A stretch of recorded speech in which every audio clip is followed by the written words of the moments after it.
శ్రావణ మాసంలో శనివారాలు చాలా శక్తివంతమైనవి. శ్రావణ మాసం అంటేనే విష్ణుమూర్తికి, లక్ష్మీదేవికి చాలా ఇష్టం. అందులో శనివారాలు అంటే వెంకటేశ్వర స్వామికి మరీ ఇష్టం.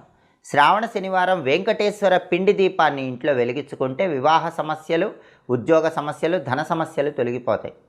గృహయోగం తొందరగా కలుగుతుంది. కుటుంబంలో అన్ని శుభాలు జరుగుతాయి. ఈ వెంకటేశ్వర పిండి దీపాన్ని శ్రావణ శనివారం ఎలా వెలిగించాలంటే, ఆడవాళ్ళు ఈ దీపం పెడితే చాలా మంచిది.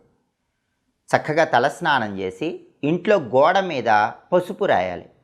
పసుపులో కొద్దిగా గంగాజలం కానీ నీళ్లు కానీ కలిపి ఆ తడి పసుపుతో గుండ్రంగా గోడ మీద రాయాలి. అలా తడి పసుపుతో గుండ్రంగా రాసిన తర్వాత ఆ తడి పసుపు మీద ఎర్రటి కుంకుమ తీసుకొని తిరునామాన్ని తీర్చిదిద్దాలి. అంటే వెంకటేశ్వర స్వామి నామం ఉంటుంది కదా, ఆ నామాన్ని ఆ తడి పసుపు రూపు మీద గోడ మీద తీర్చిదిద్దాలి.